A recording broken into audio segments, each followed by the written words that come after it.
So I think we'd be pretty similar to most of the Anglo world. We do have, as a society, Australia is prepared to be a bit more interventionist than, for example, the United States. These new techniques could make it into seconds.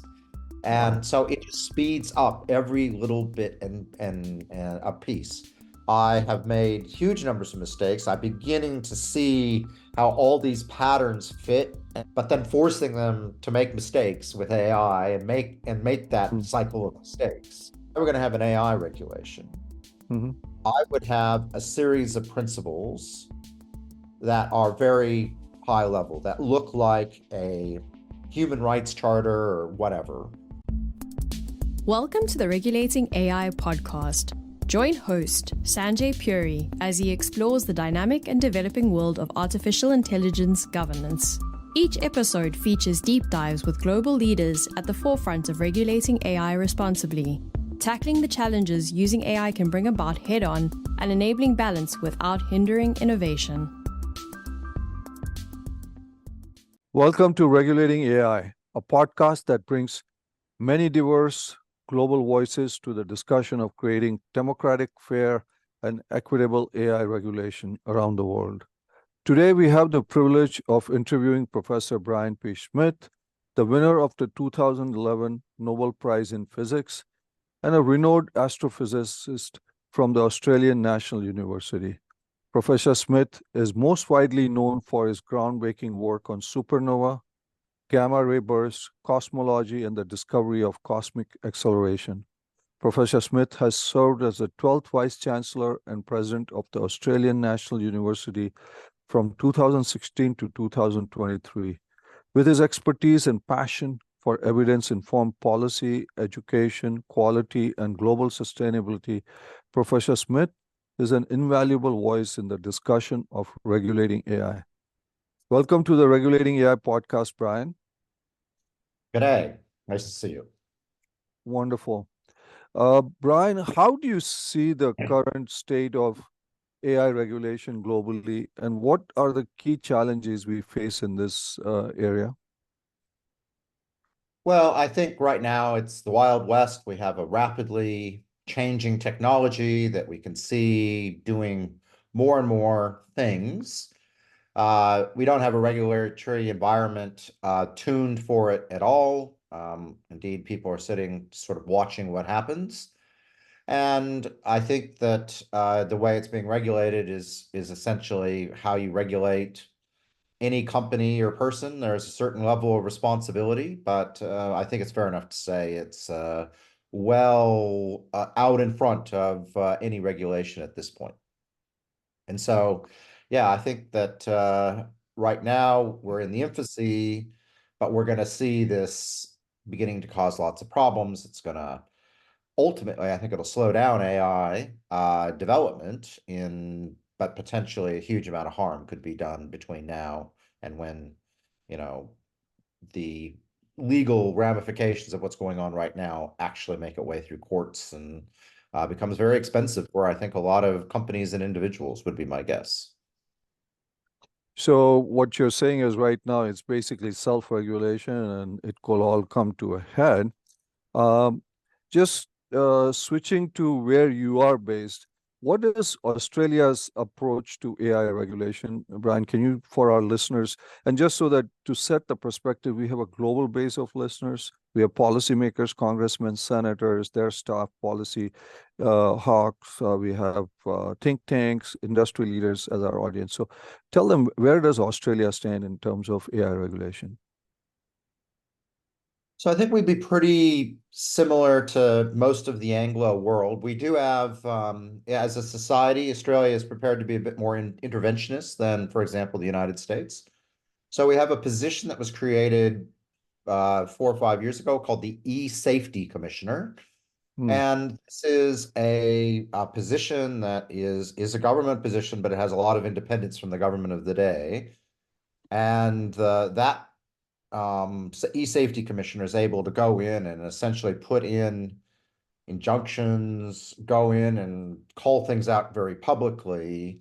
So that at some level is the most sophisticated tool we have. It is a sophisticated office and they try to make pretty reasonable calls, but they're they're a very reactive group, right? They're out there if they see, behavior on Facebook, which they think violates various parts of the Australian rule book, they can intervene.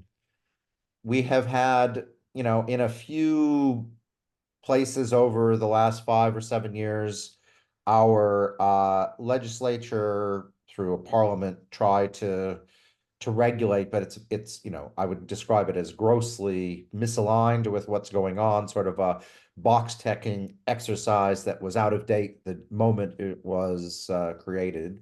So those have sort of fallen by the wayside. At present, I would say the regulation is done through self-regulation and the threat of legal sanctions where corporations, individuals are essentially forget that it's AI. It's just that they're a human or a corporation and they have responsibility on those bases. And I think um, it's probably not a stupid way of doing it if we get more sophisticated to understand what the rules really are. But that e-safety commissioner, I think, is something that's fairly novel here. And it's Julian McGrant's the person who's in that position, and she's very effective in the areas that she is able to work. But it's a small group, so it's big problem, small group. So just to follow up on that, Brian, the e-safety commissioner is going to do something like this. So two questions. One, does that group have AI level expertise? And I'm not talking just technical machine learning, but you know what I'm talking about. That would be question one. So it's a pretty sophisticated group. So I think they're not going to go out and do their own large language model, but Of course. they understand and have the ability to talk, for example, to my experts Okay. at the university, and they come in and they will grab our experts, do work, so they will get the technical expertise that they want, and they're prepared to go and get whatever they need or want. So it's very sophisticated that way. Okay, that's wonderful. The other thing I wanted to ask you is like the EU has recently passed the EU AI Act. In the US, we've got over 100 bills that have worked their way through Congress. Obviously, we have elections happening here, so there's not much going to happen, but we have a executive, order from the White House. Is there anything, this is for our audience to know, anything similar through the Australian Parliament or anything that has kind of come out or any possibility of that, or is it just self-regulation basically? So at this point, there's nothing as extensive as that. Okay. We've had interventions in media. So there are places where you see it, where it's obliquely. So Australia had a big intervention in how Google, Facebook, et cetera, deal with media. And there are aspects of AI in that. And so that was a very, it's a set of regulations I'm not very keen on. Very interventionist. But at this point, I think we're, as a small jurisdiction, waiting and seeing what's going on the very big things like the EU and the United States. I would not be surprised that we wouldn't follow some hybrid of the European and American approach. That would be in line with what Australia does, but at this point, I do not know of any activity to do that here. One final point, and then we'll switch, is in the US, especially given that we have elections coming up and there are 60 countries with elections, there is a big concern about deep fakes and those kinds of things intervening in elections. Has anything like that happened or any of that kind of concern in Australia at all? There's certainly concerns, and indeed, I talked a lot about this at a National Press Club speech at the end of last year.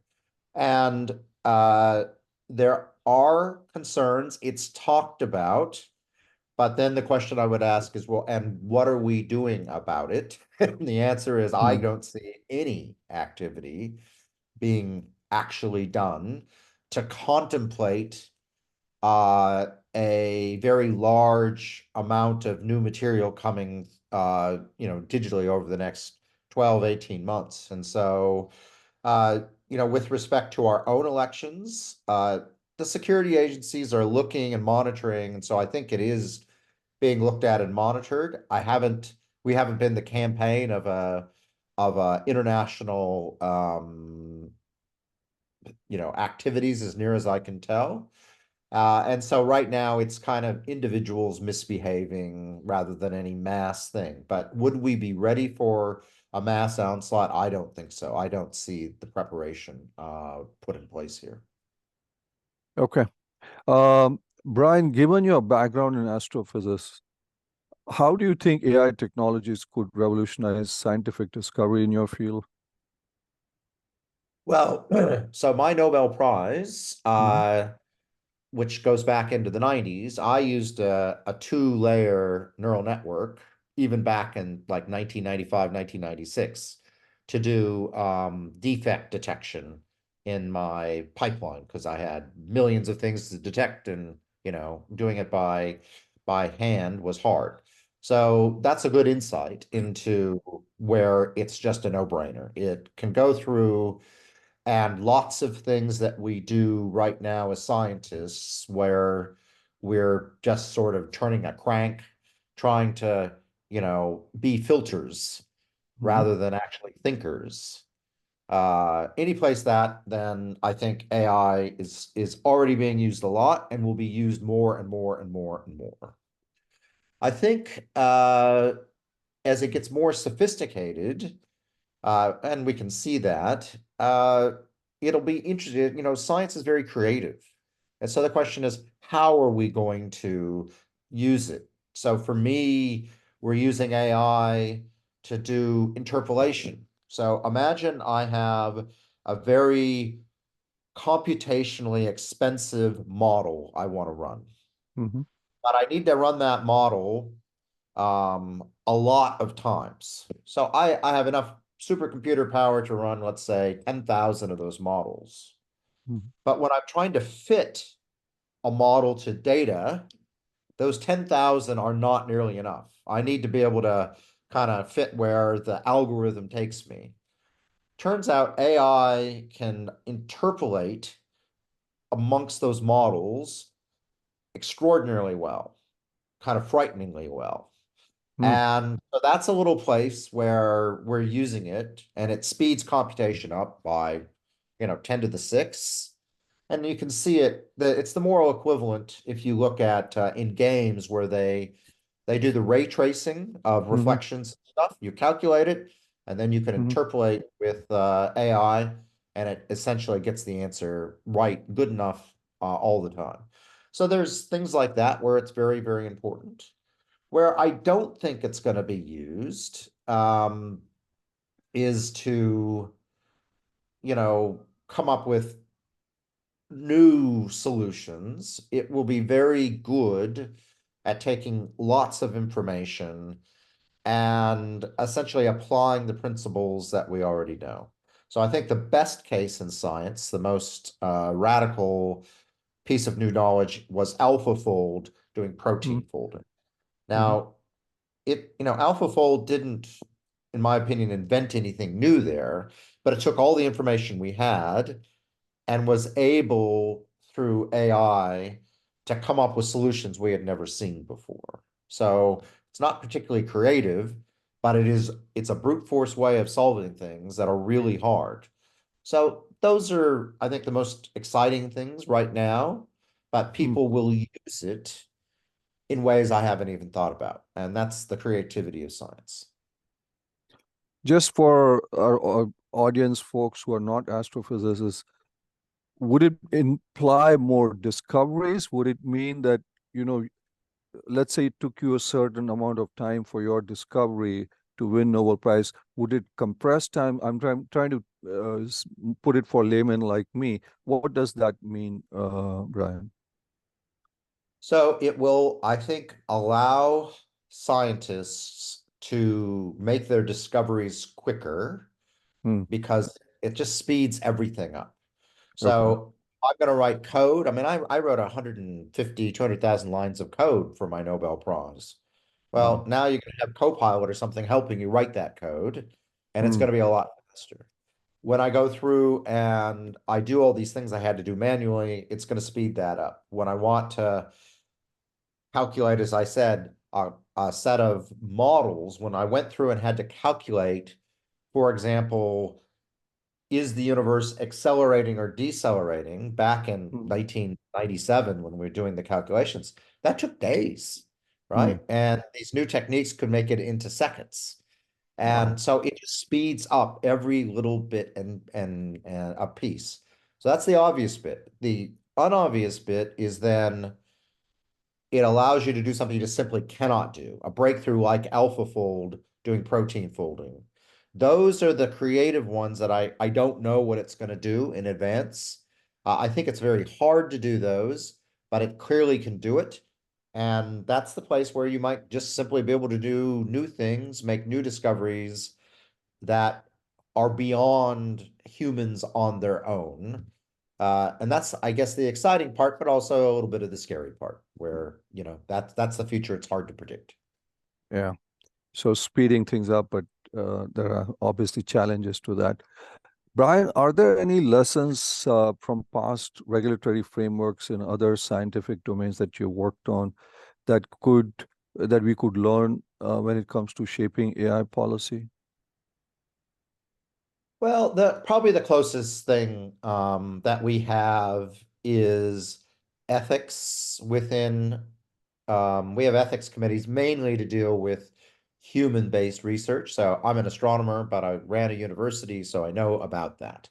And it's quite interesting to see what's on an ethics committee. You have ours is led by a philosopher, and then you have biologists, you have psychologists, you have a range of very diverse community looking and understanding the human effects of things we do, including AI, it would turn out. So we're already self-regulating AI through an ethical framework.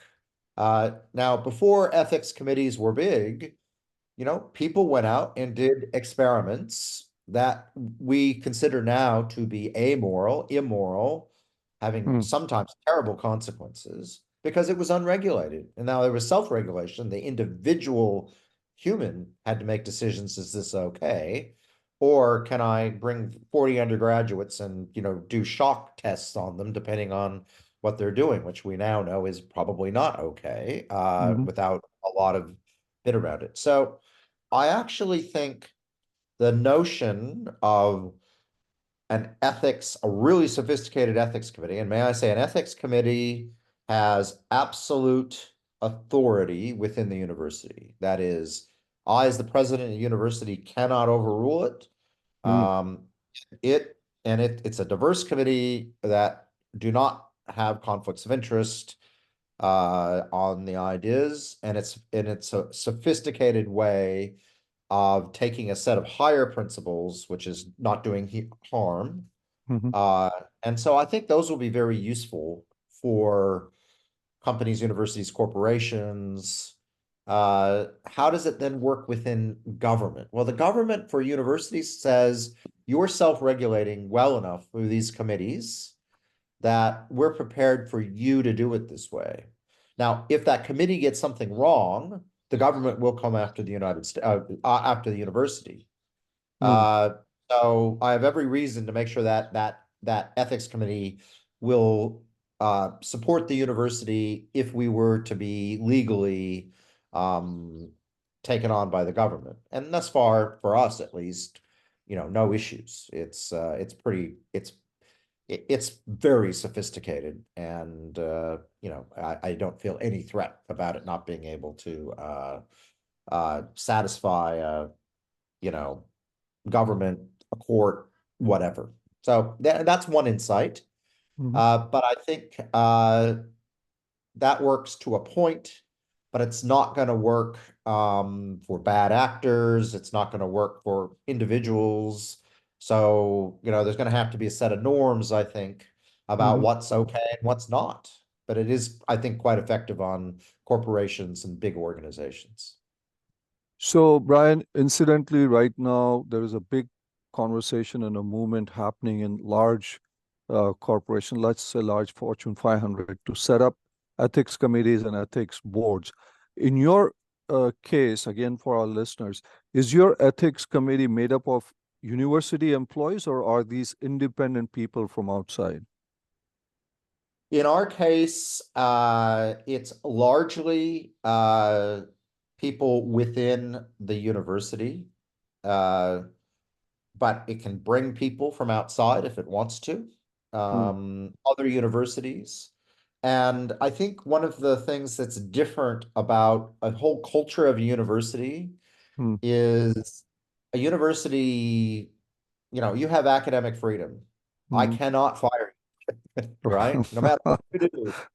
That's not true in a Fortune 500. So it's the setup we have is a little different. So if I were a Fortune 500 company, I might have some internal people who are on that, but I would definitely have it loaded with externals just based on the challenges of a true conflict of interest. Because for a corporation, this could be existential, making a decision to do something or not do something, where we know within a university it almost never is existential. So it's a little bit Right. different. So they could have, like they have these boards, just a regular board of directors. They could have people, eminent people coming in, as you said, philosophers, etc., in their organizations, and they would have the independence because generally, as you know, in corporations, if you have internal staff, there is a dotted line somewhere, and there are some pressure points that could happen. So that's a good perspective as we've had a lot of our guests come in and they talk about these ethics boards. So that's a very there's a topic du jour going on right now in corporations in the US. So that insight is very helpful. Brian, in the speech you mentioned earlier, you also talked about the potential danger of learned helplessness and humanity becoming over reliant on AI for thinking. How can we, firstly, could you explain to our listeners what do you mean by that? And then how do we strike a balance between leveraging AI's capabilities, the things that you said can speed things up, and then preserving human agency and critical thinking skills? Yeah, well, this is it's easy to talk about the problem, hard to actually figure out a solution. The problem is the following. If I look at how I learn and how students learn and right up from kindergarten on, you learn by doing, right? And Mhm. learning to think, make mistakes. So let's talk about physics. Well, I start doing physics problems and I make mistakes and I learn from my mistakes and I redo it and I redo it and I try new things I've never seen before and I break again and I learn by essentially continually making mistakes. And then after 15 years of this, I have made huge numbers of mistakes. I'm beginning to see how all these patterns fit, and I can start potentially going through and then being creative and saying, well, what I've learned here in condensed matter physics might well work in gravitation.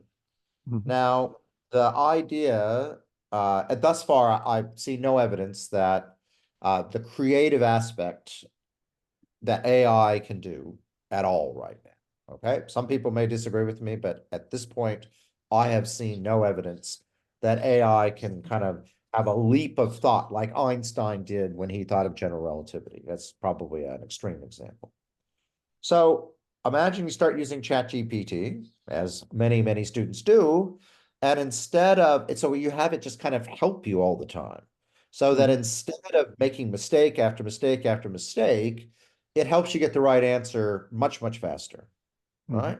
So the problem I see is that you get the answer faster, but you're gonna have a much less, as a human, developed understanding of physics.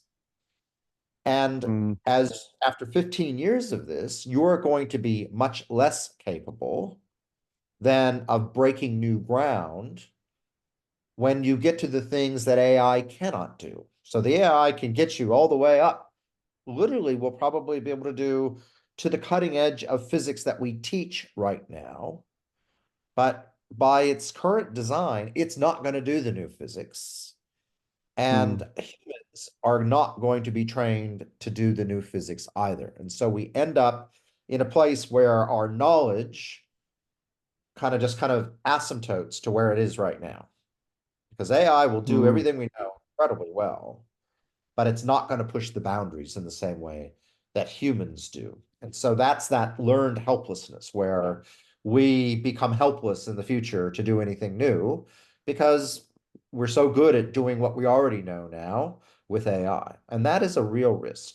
How am I thinking about, I'm teaching next year and trying to think about how to get students to use things. And I am, what I'm trying to do is to put people on the frontier of thinking with AI much earlier, but then forcing them to make mistakes with AI and make that mm. cycle of mistakes.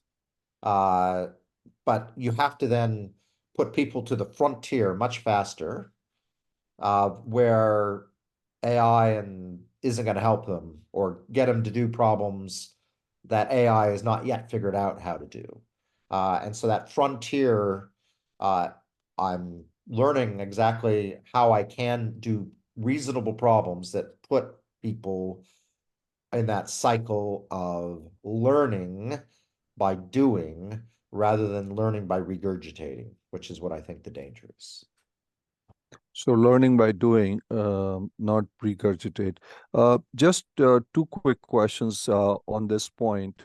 Um, we've had a lot of guests that come in and we've raised this issue with them, and they always give us the example of the calculator that, hey, we used to count and figure out how to do it, and the calculator came in and we didn't need to do all these things. Whatever critical thinking was involved in 2 plus 2 or 8 times 9 or whatever the division, the pi, etc., we are applying that thing to better things. I don't know your reaction to that point. Yeah, and so learning math, so let's just take times tables. Mhm. So do I do everything by a calculator? The answer is I still know my times tables really, really well. And I still do mental arithmetic all the time. And the Mhm. reason is because I can do things right now, at least, I'm much faster in my head as orders of magnitude in Mhm. trying to think through a problem. So do I think kids don't need to know how to do these things? So the answer is no. I actually think you still need to know your times table, even though I have a calculator. Now I use my calculator to do almost all my multiplication, but sometimes I still do it just to make sure I know it. But it's also thinking through, like, how do you calculate pi? Well, kids need to know that too. How do you actually calculate a square root? Mhm. I know how to calculate a square root. Mhm. I use called Newton's method. You iterate through. That's how my calculator does it.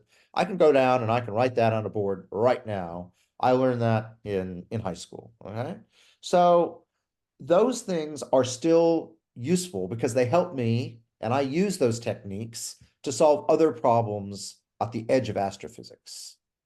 So you still need to know them. You can't you Right. can't just say, I'm going to go through and use my calculator to do every order of magnitude thing because it's slow. Right? And maybe Mhm. some sort of implant that Elon Musk puts into your brain and can speed the bit up.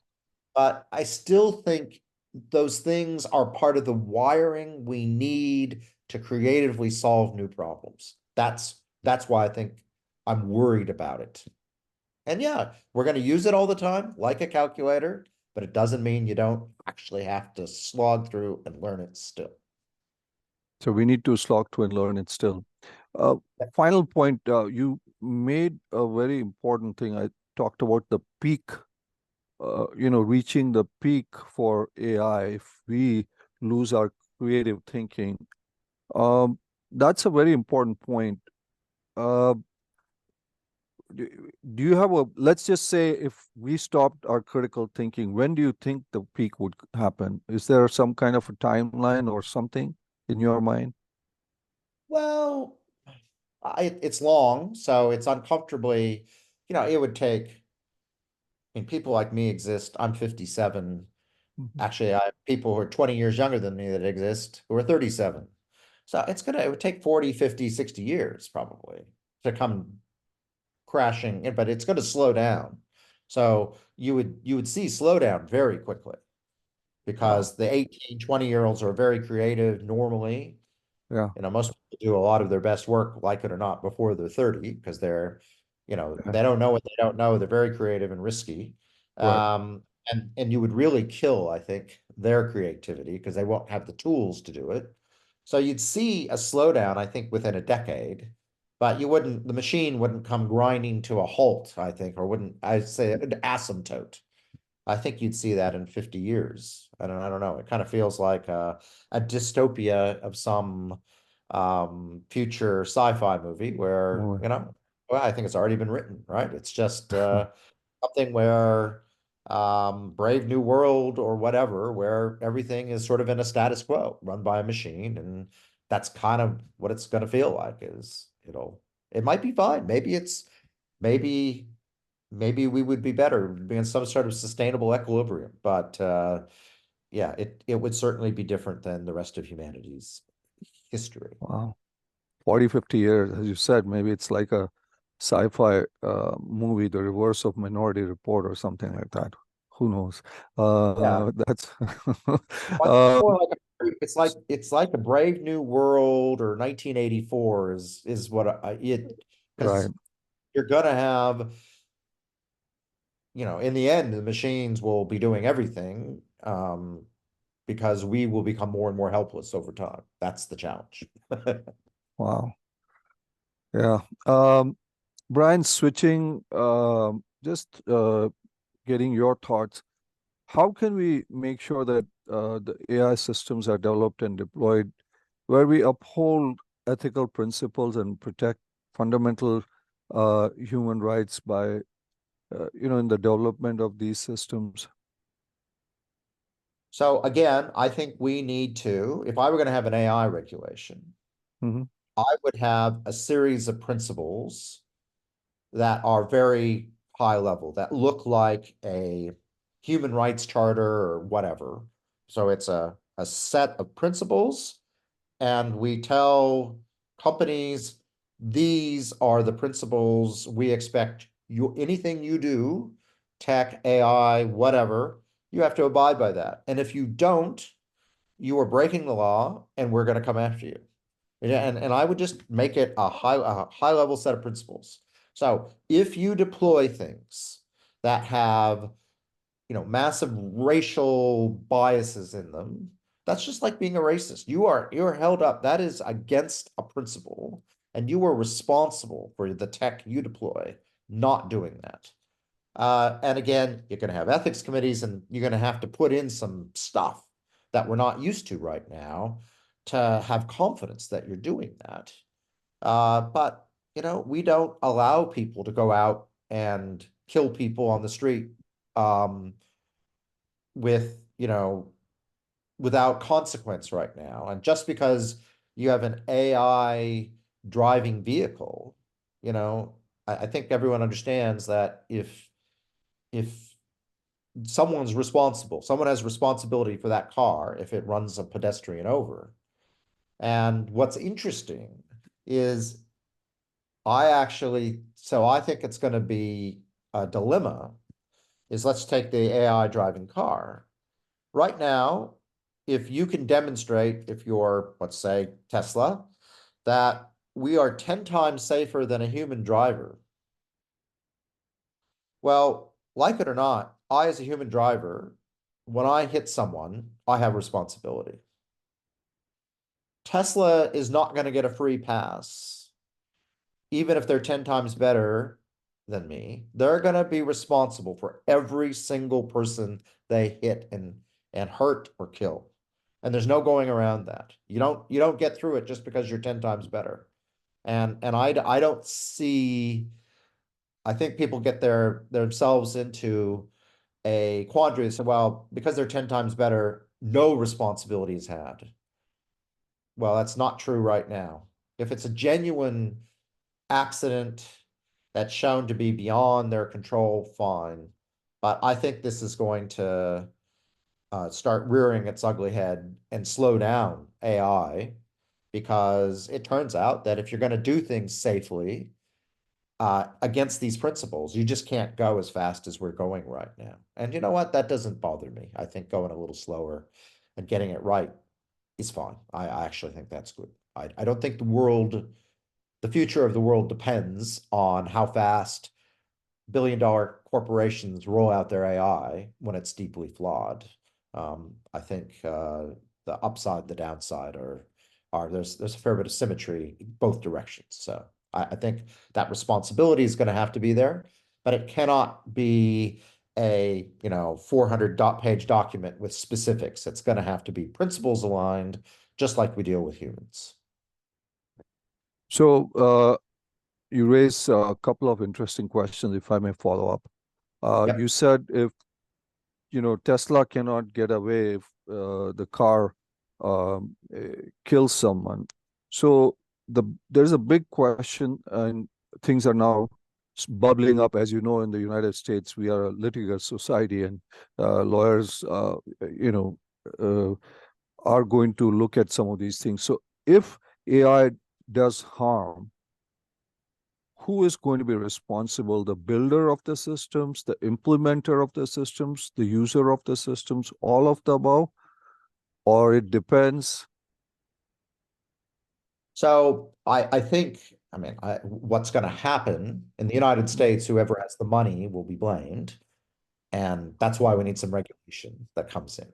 Right. So I think that, like a handgun, so is Colt 45, or whatever, is the firearm manufacturer responsible for every death that occurs with a firearm? No, it's the person who has agency to fire the gun. That's where the responsibility lies. But a class action could be made against the firearm manufacturer if it's seen that through recklessness of design, it's kind of built in the ease of creating harms, right? So I think it's going to be a very similar situation on AI. Is the companies that create AI, so let's say a fake video generator that does deep fakes of anyone. Okay. So if I use that and I do illegal activity, clearly I'm responsible.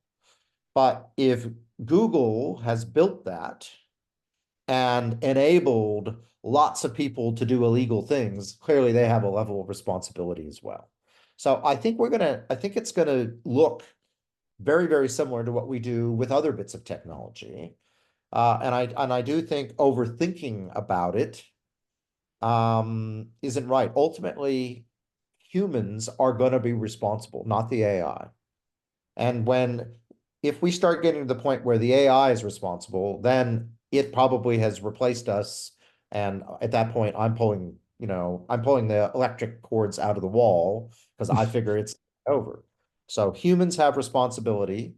And as I said, I've given the firearm. I think it's going to be a very, very similar type of thing to that. So humans are responsible. I'm just going to very briefly mention a situation to you that happened. We had in the US, we have presidential elections. There were primaries in New Hampshire, and somebody did robocalls with the voice of President Biden saying you don't need to vote for the primary, the general elections, what it counts. The technology used was by a company called 11 Labs, which does voice, modulation, etc. And there was a company in Texas, etc. So now the challenge becomes and obviously the Federal Trade Commission and the FCC are coming down on it. So it's going to be interesting to see whether it's going to be 11 Labs, the company that did it, the person that did that. I think we are going to start seeing, as you said, some of these things that start coming in, Brian. Yeah, and well, clearly the persons who did the fake calling, they clearly have responsibility. That is criminal, and to my mind, no doubt about it. The question then is, did the company in Texas, did they create a piece of software where it was very clear that it was trivially easy for large amounts of people to do criminal activity with it, then I think they are culpable. If someone was really clever and took a piece of software and modified it, or went, showed real initiative and cleverness, then, at some point, I don't think they are responsible. But it comes down to, when is a gun manufacturer responsible for something versus the AI manufacturer? And, when things are new, companies tend to have more responsibility because there's no societal norm of what you can do with a gun. And then, as I said, I think as we know, we have a voice modulator. Well, again, what's the purpose of that? What is the use case for that that's not illegal? Is it a small bit of it? Is it a large bit of it? So you're right. I think it's going to be a very complicated next couple years, but I would expect that a lot of companies like that are going to find themselves in deep trouble, because they're going to be seen relative to a sensible set of principles. They have not actually acted as society would expect.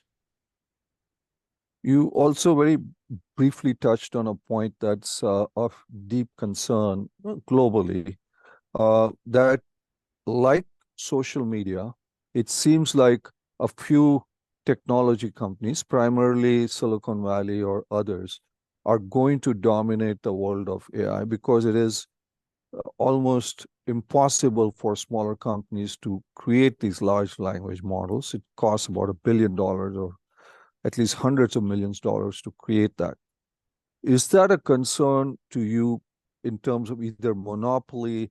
Like right now, our global town square is controlled by 5 or 6 companies in terms of speech, whether it's the Googles or Facebook or Meta or X or Twitter, etc. Does that concern you? Well, it absolutely does, but I don't have an easy way to fix it. So these are, let's take large language models, which are interesting because, of course, they're so fluent. The fluency of a large language model is, we've gone from what I saw computers being hopeless at this stuff, but suddenly is like, wow, this really can write stuff. Not always factually correct, but the grammar, and that is wonderful. So having a high concentration, and the reasons you need a high concentration, as you say, is you need data on scale, you need computation at scale, and then you need to have those overheads of ethics and all these other things that are hard. So it's a naturally highly concentrated thing, but it's going to actually start looking like a sovereign capability. So Singapore, which I know, has spent a whole bunch of money doing their own LLM training exercise. So it's not ChatGPT 4 scale thing, but it was a big one where they limited the training after obviously a set of a basic training through the LLMs, and they concentrated on the Singaporean data, language, etc. So they had a sovereign capability here. And it's not that they're going to nail it the first go, but they are ensuring that they have a sovereign capability in LLMs, so that if the big 4 or 5 or whatever we want to call it go some other way, they have some agency and autonomy about their future.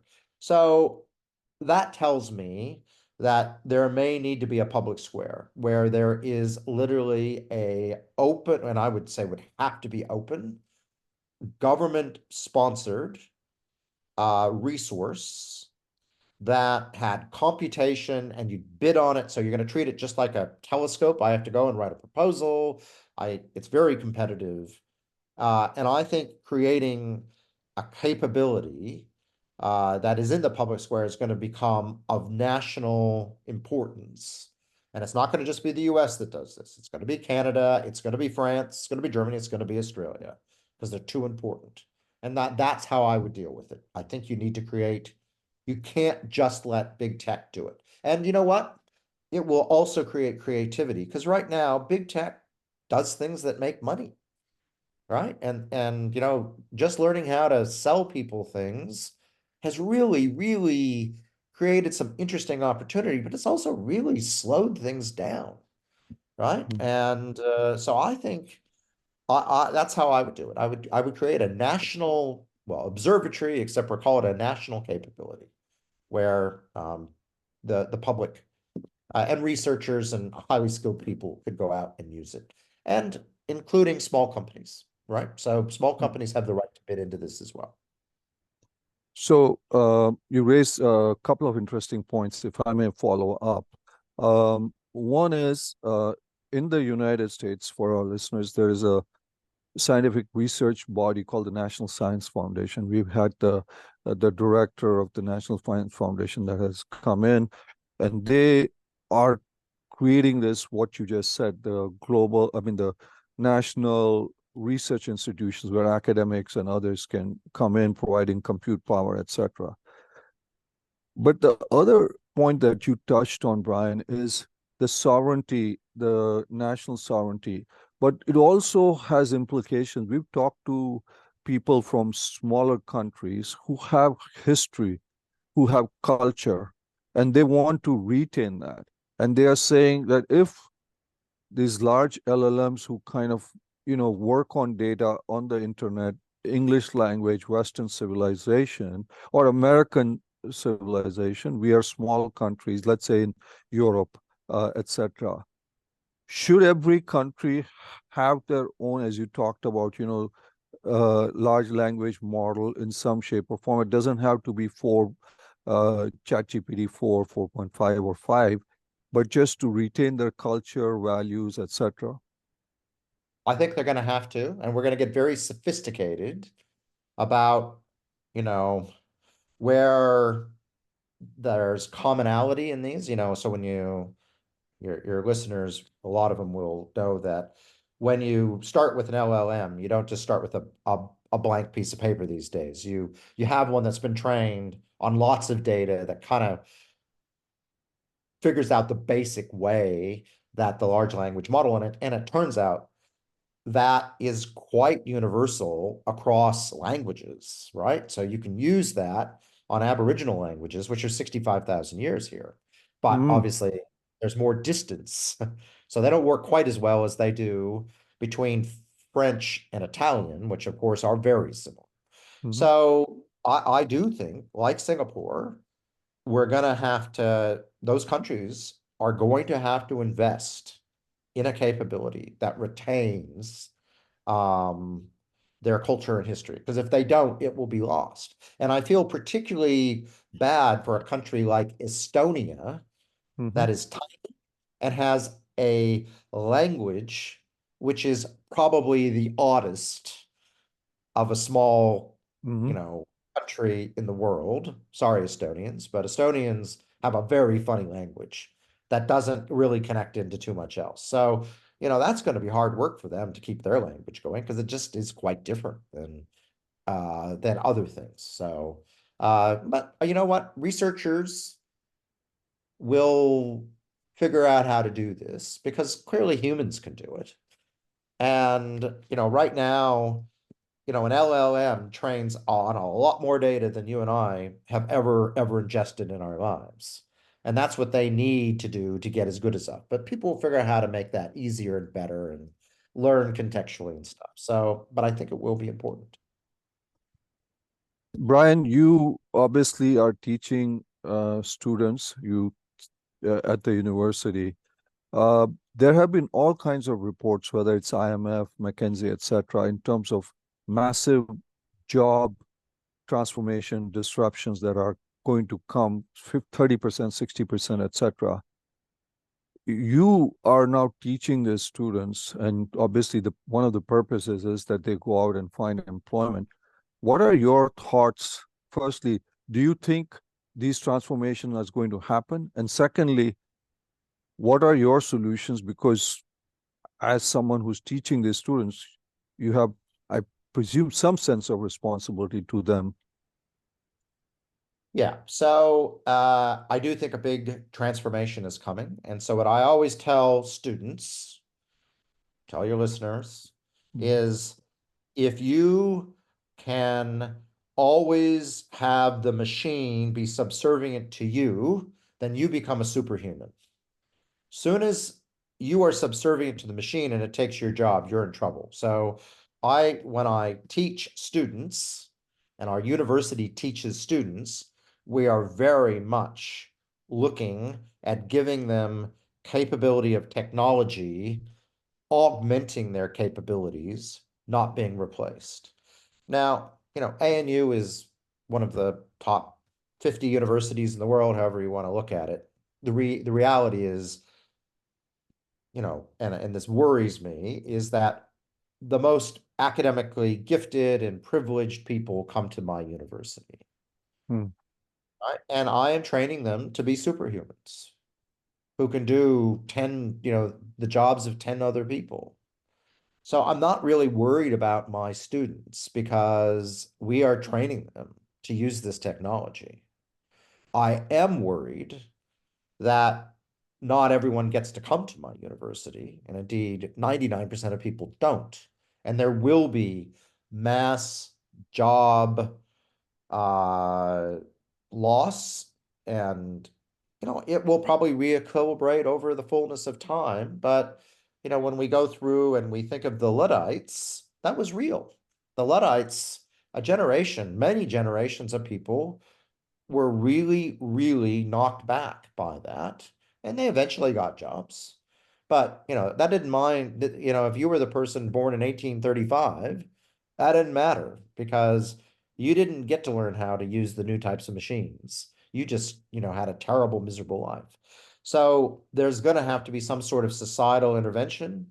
Uh, what we do know economically is that if you look, the return on capital has just been going up and up and up. So the more capital you have, the more your returns were. The return on labor has been going down, down, down. So humans are becoming less and less valuable. And I think that's going to continue. And we will break, right? We will break because too many people are going to feel disenfranchised. And there's going to have to be some sort of reallocation, social intervention, and that's something's going to happen. I don't know what it's going to be, and it's going to be very different between the United States, which is very much you're on your own. If you haven't made it, it's your own damn fault, and good luck. Get on with it. And Australia and Europe, which are very much we have a social safety net. Let's think about how we can get people on into a reasonable life. But both of us are going to have troubles in this space, and it's going to require mass societal intervention, probably akin to what happened in the 30s in the United States. So transformation, listeners, according to Brian, transformation is coming, and some kind of societal intervention is going to be needed, maybe a hybrid between the US, be on your own, take care of yourself, versus Australia, Europe, that provides a societal safety net. Brian, I could go on and on. There's so many other questions I still have, but I also value your time. As a respected scientist and thought leader, what advice would you give to policymakers and regulators who are, struggling to come up with, frameworks for responsible governance of AI? Especially, Brian, this is a technology that is evolving so fast. I mean, our lawmakers around the world are not AI scientists, but they have to deal with ChatGPT, then multimodal, then Sora, then agents, super agents. Uh, what advice, in conclusion, from someone so prestigious and esteemed would give to them?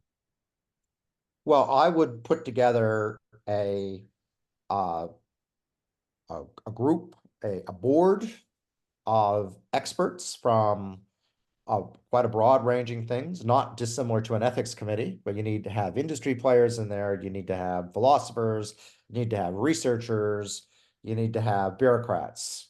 And then quite frankly, you need to be taking advice. Now, politicians don't always follow advice, but they at least need to have a core, really good set of advice. And then I think another way to look and do things, which is overlooked, are effectively the citizen jury way, where you can go through with this group, bring in members of the public, explain to them what they're doing, and listen to the average person on the street through these citizen juries about what works for them. So, experts and people like me are great, but it's got to connect to the average person in the street.